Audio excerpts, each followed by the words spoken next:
Olá a todos, espero que todos vocês estejam bem nesse semestre que ainda a gente está mantendo esse formato à distância, né? E que todos estejam se vacinando aí aos poucos para 2022 de repente a gente poder voltar no presencial. Mas como, né, a gente ainda está nessa situação de pandemia, então vamos seguir mais uma vez então com um vídeo aula, né? Esse que é o da sexta semana. Então, lembrando que na próxima semana, né, vocês, a partir desse vídeo, né, assistindo esse vídeo que a gente vai falar sobre crítica literária, vocês já podem ir finalizando então os textos da avaliação 1, que são os resumos da aula 2 até a aula 6, né, da segunda até a sexta semana, né, tá no plano de ensino. Então o formato são vídeos da segunda até, corrigindo, tá, até a sétima semana, mas na verdade como vocês vão mandar na sétima semana, então é até a semana 6, né, o resumo de cada videoaula deverá ter de 5 a 10 linhas, né, então divididos em tópicos, aula 2, aula 3, aula 4, aula 5, aula 6, e cada uma, né, então de 5 a 10 linhas, em um único arquivo. Então nesse caso do resumo pode ser, tanto faz se for Word ou PDF, podem salvar o arquivo com o nome de vocês, e aí me enviem então já podem começar a enviar então a partir dessa semana, né? Porque vocês entregam até o dia 24, até a semana que vem, então a aula vai até esse conteúdo de hoje.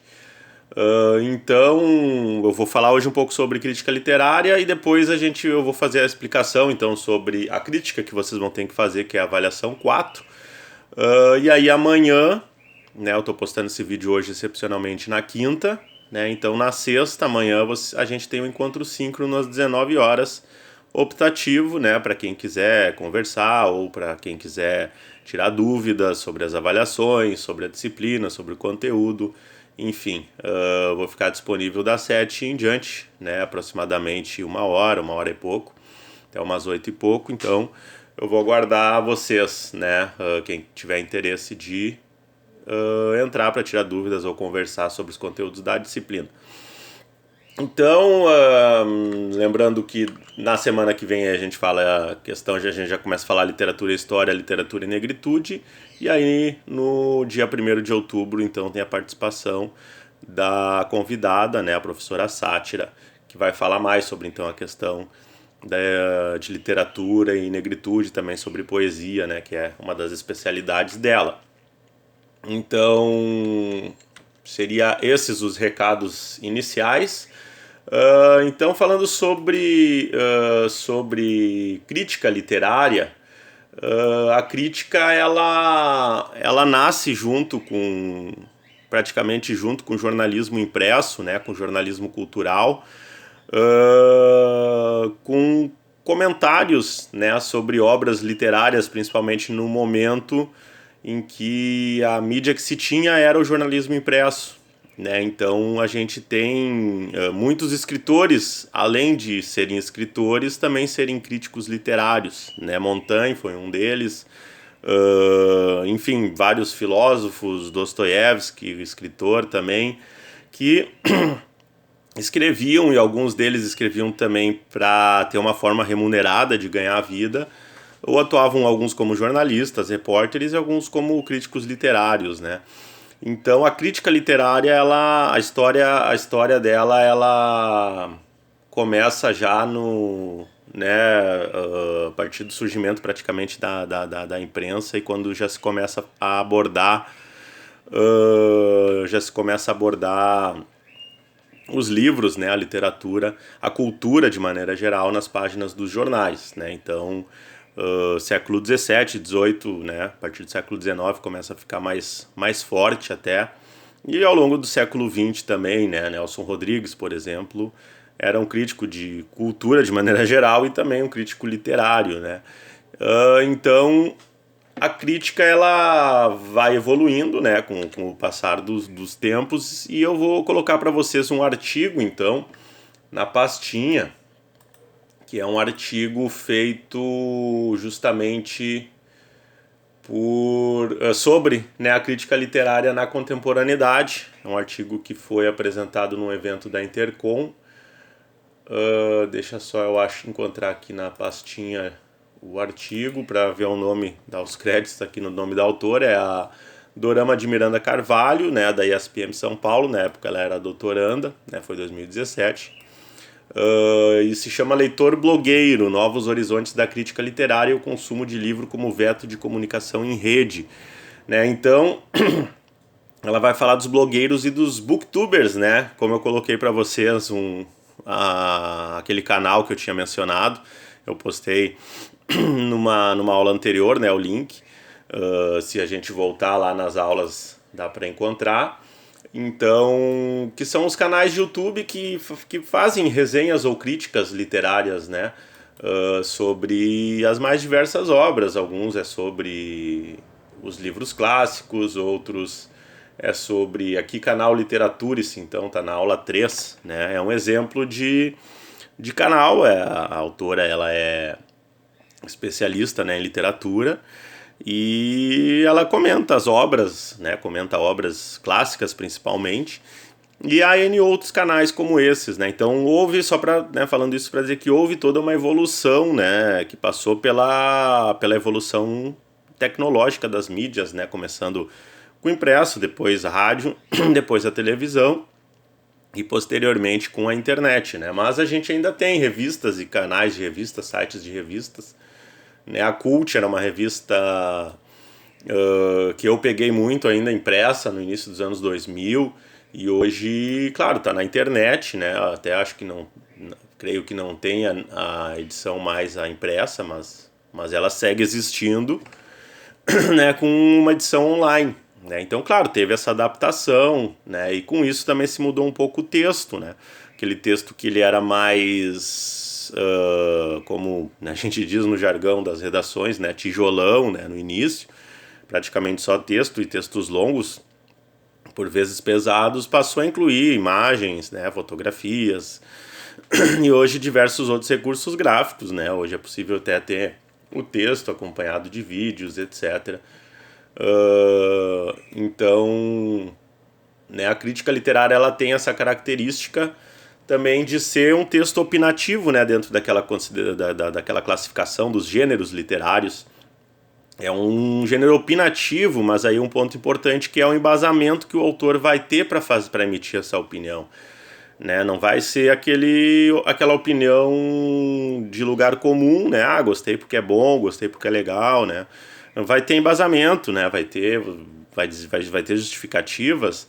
E no caso de vocês que estão estudando, então, alguns aspectos, né, relacionados à narrativa e à ficção, principalmente, nesse momento, vocês já, né, podem observar esses elementos mais técnicos, às vezes, da literatura mesmo, né, para destacar, né? Então eu até preparei para a última turma, eu tinha preparado um arquivo que eu vou postar para vocês também, com algumas sugestões para vocês observarem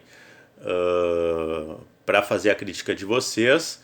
Como eu coloco aqui, não é um manual, né, com roteiro, né, não tem que ser seguido, é apenas sugestão, enfim, de alguns pontos para vocês observarem, tanto no texto de vocês quanto no livro o livro que vocês estão lendo, né, a ficção que vocês escolheram para ler nesse semestre para escrever essa crítica. Né? Então, o primeiro elemento que eu coloco ali, aí já começando a parte da orientação, né, para a crítica de vocês, é a criatividade, né? Mas é a criatividade, vocês podem, no sentido do texto de vocês, claro, vocês podem, né, emitir uma opinião sobre a criatividade do autor do livro, etc. Mas aqui eu estou me referindo principalmente à criatividade de vocês, né? Pode-se, por exemplo, começar com um ponto bem específico, né, um ponto interessante, às vezes engraçado, curioso da obra, para iniciar o texto, e a partir daí partir para o todo, né? Então vocês começam lá citando uma cena engraçada, por exemplo, ou dramática, né? E a partir daí vocês, né, seguem falando de uma maneira mais genérica da obra, né? Então Outra opção é também começar com uma pergunta para despertar o interesse do leitor, né? Então, você já imaginou se você fosse, né, tarará, ou já pensou se você tivesse nascido na França do século XVIII e acontecesse tal coisa, né? Então, estimular o leitor com uma pergunta é outra possibilidade, né, que vocês podem utilizar para o início do texto, né? Então, também pode-se começar com alguma curiosidade em relação ao autor da obra, né? Pode-se começar apresentando um contexto histórico, pode-se começar apresentando um brevíssimo resumo da narrativa. Enfim, tem então uma infinidade de possibilidades, como eu coloquei aqui, que vocês podem se valer. O ideal é que fique seja criativo esse início, né? E que vocês, ao lerem, vocês mesmos se questionem, né? Se aquele início de texto despertaria em vocês a vontade de seguir lendo. O que não quer dizer, não é para ser um texto propagandístico da obra. Vocês podem escrever um baita texto de vocês detonando uma obra, no sentido crítico, né, acadêmico, né? Então vocês podem ter escolhido uma obra que foi uma decepção total, né? Então vocês podem utilizar os recursos de vocês para fazer essa crítica mais no sentido crítico negativo mesmo, né? Assim como podem fazer uma crítica mais positiva, né, ou uma balanceada, ideal que, né, destaquem pontos positivos e negativos, mas o gosto de vocês, né, a opinião de vocês sobre a obra é importante, então, que tem essas justificativas, né, do porquê vocês estão indicando aquele livro ou não, né, porque vocês gostaram ou não daquele livro. Outro ponto, então, segundo ponto, vocês podem dizer quem é o autor, ano da obra, né, dar uma brevíssima pincelada sobre a época, né, como ela foi recebida pela crítica. Aí vai variar, né? Então, uma obra mais antiga, como o Miguel de Cervantes, vocês não vão ter acesso a tantas informações assim sobre como ela foi recebida, né?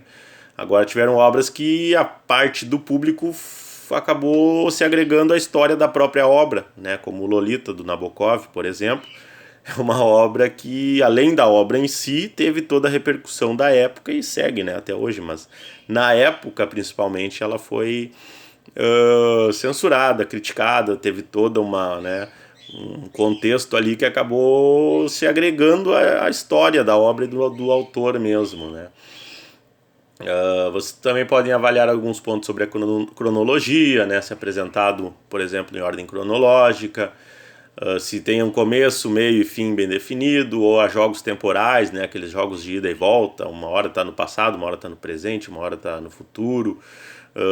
Então, como por exemplo, O Som e a Fúria do Faulkner, né? Faz muitos jogos temporais, né? Em alguns momentos está num ano tal, depois está no outro ano, depois volta, e o leitor tem que meio que estar ligado para sacar onde que ele está agora, né? Onde que os personagens estão naquele momento da narrativa. Isso é da literatura e também é muito aplicado ao cinema, né? Tem o filme, aliás, que se chama, se eu não me engano, é até Amnésia, do início dos anos 2000, que faz isso muito o tempo inteiro, né? E dá um nó na cabeça do espectador, né? Mas é bom, né?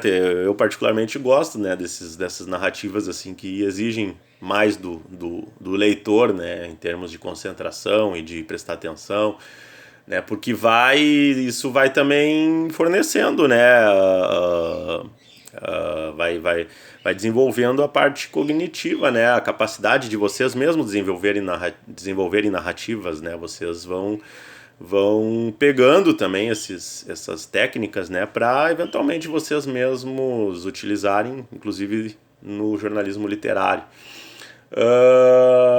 Esses jogos temporais também ficaram bons, né, porque às vezes pode não ficar bom, às vezes pode destruir uma obra, né, confundem muito, quer dizer, alguns assim são, né, o leitor se irrita, porque, né, geralmente o leitor vai lendo esperando que lá na frente vá se encaixar as peças, né? E às vezes não encaixa, né? Às vezes foi intencional, mas às vezes pode ter sido uma falha mesmo. Então, né, cabe a vocês, enquanto críticos, avaliarem isso, né? Dá um tom de suspense ou não. Enfim, vocês mesmos podem pensar em perguntas, né, para vocês responderem no texto de vocês.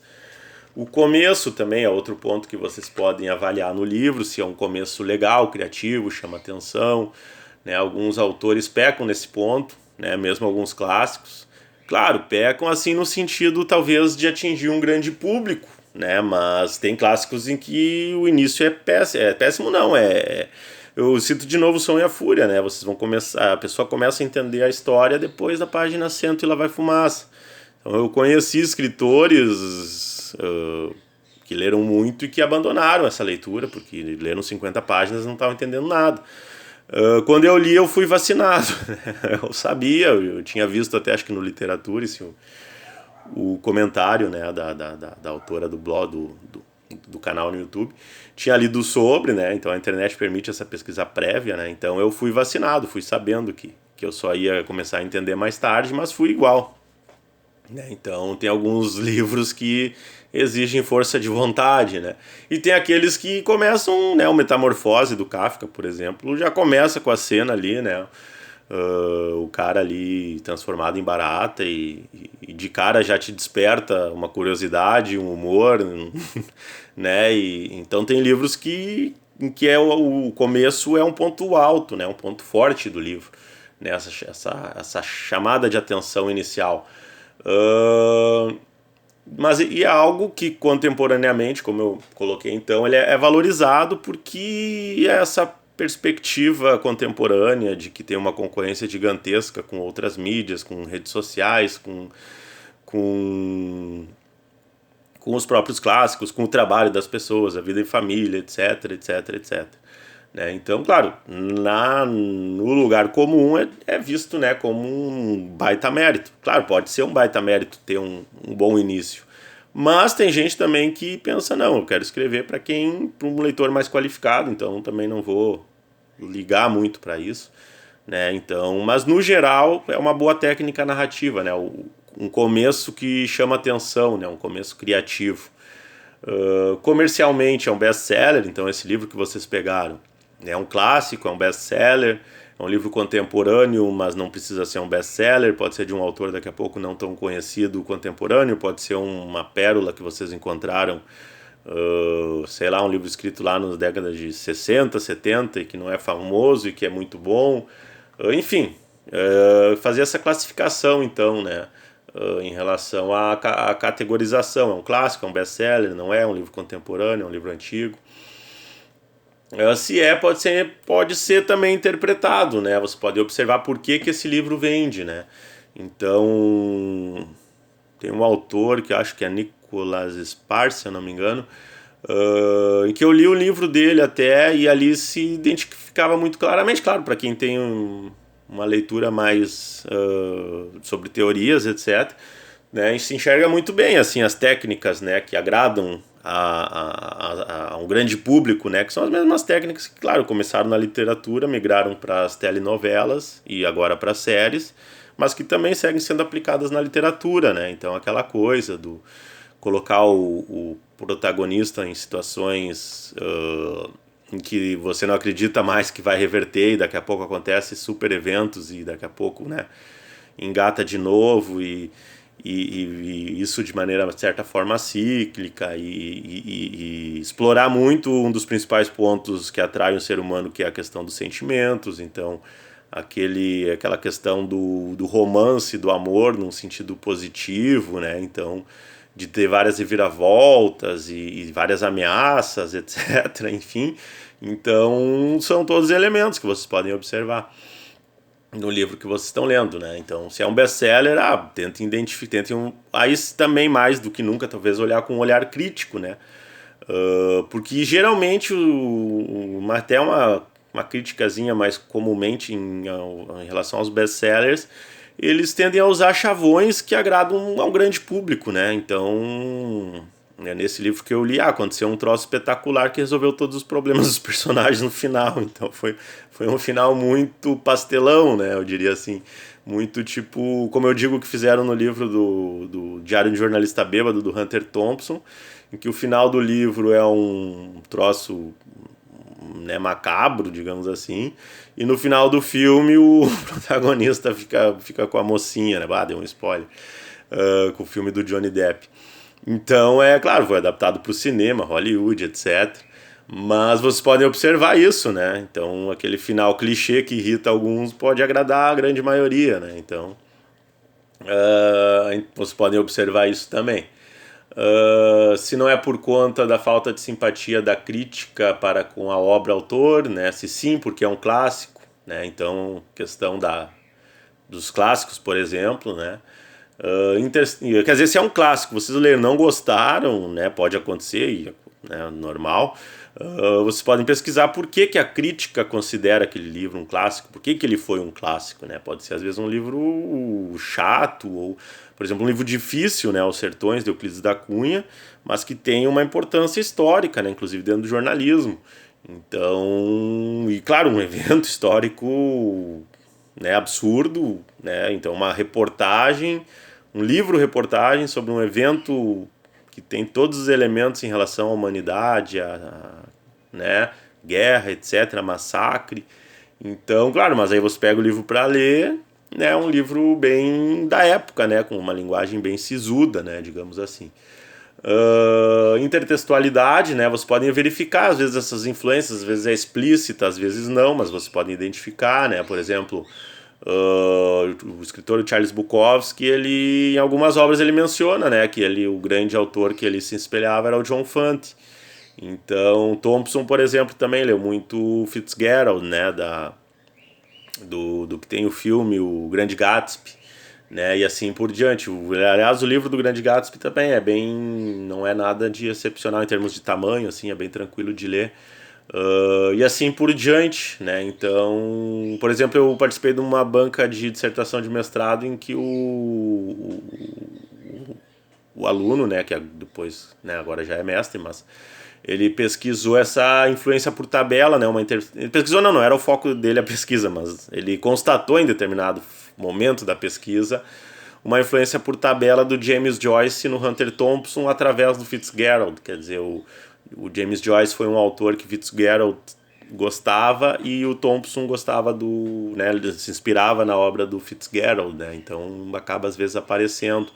Mas aí, claro, cabe de vocês ou irem pesquisar se teve influência, se não teve, ou às vezes é algo que aparece na obra ou que vocês identifiquem, né?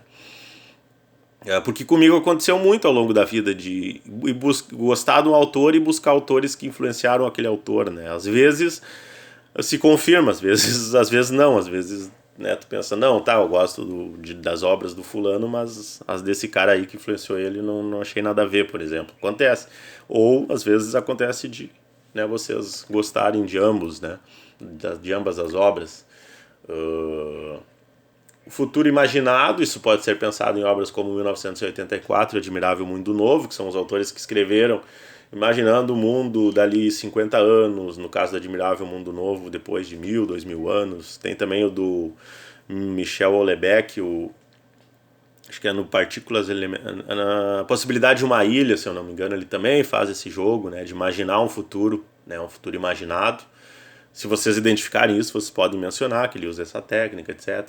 O suspense, né, esse é um ponto praticamente todas as obras têm, que é o ponto dramático, né, geralmente são pontos a serem desvendados ao longo da narrativa, né? Então, por exemplo, no Guerra e Paz, em determinado trecho, Nicolau Rostov, que vê a sua família ir à falência, deve casar com a princesa Maria, né? Que é rica e simpática, mas que não atrai o personagem, né? Ou então ele entra nesse dilema, ou ele fica com a Maria, que é rica e simpática, mas não atrai ele, ou com a prima Sônia, que é pobre, vai ter que, né, conhecer o enredo, tá, naquele que no caso é pobre, que teria a contrariedade ainda dos pais, então século 1800 e pouco, né, por se tratar de uma prima, né, mas que é a grande paixão dele na adolescência, né, então ele vai arrastando esse drama, né, esse dilema por páginas e páginas, despertando então a curiosidade do leitor. Então você pode identificar esses pontos, né, de suspense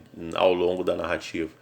A história da obra, né? Então, pode ter sido publicado como romance folhetim, né? Por exemplo, o David Copperfield, né, do Charles Dickens, foi publicado inicialmente como romance folhetim e é um clássico da literatura. Nelson Rodrigues teve várias obras dele que foram publicadas inicialmente.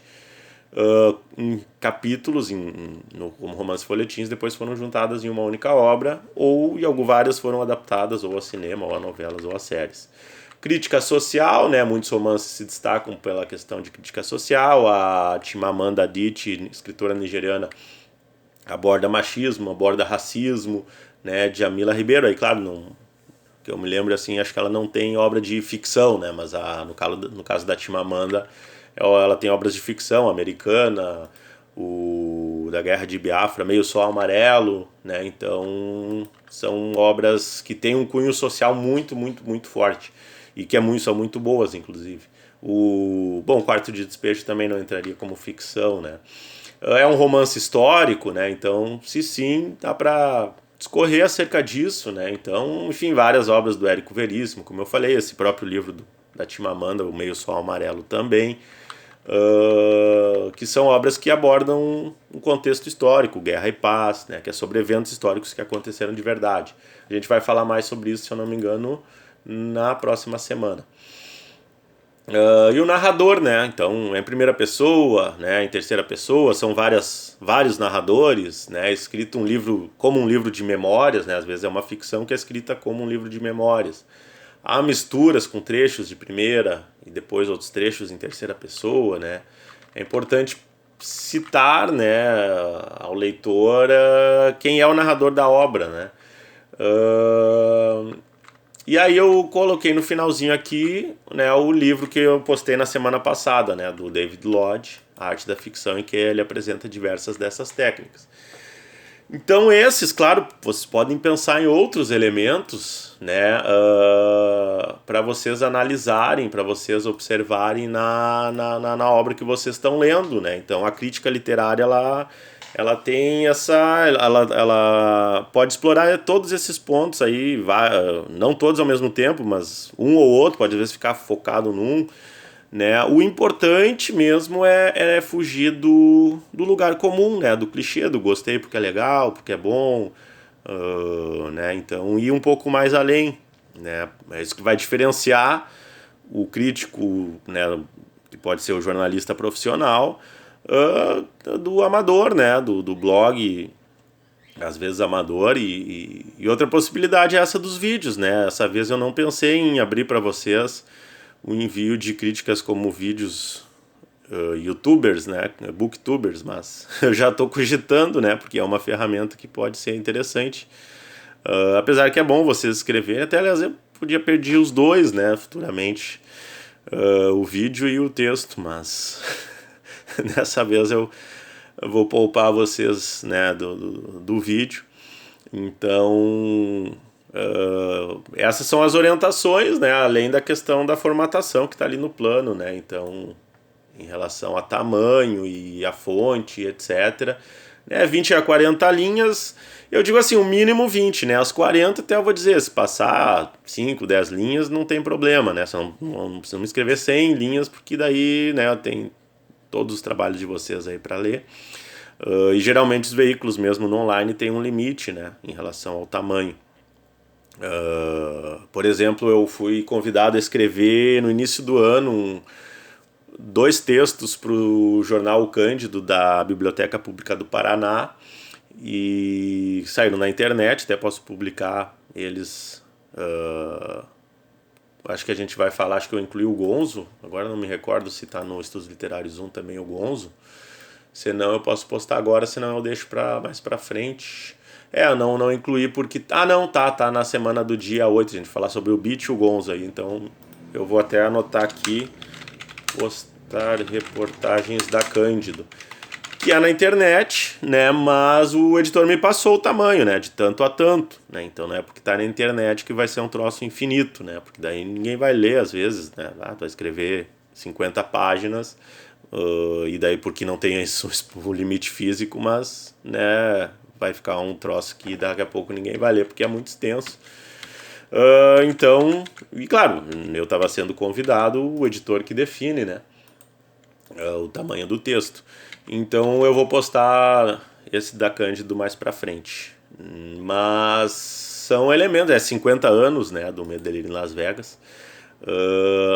Foi publicado como reportagem na Rolling Stone. Depois o livro saiu em 72, então 50 anos vai ser ano que vem do livro, né? Mas da reportagem é esse ano, ou seja, dá para comemorar 2 vezes.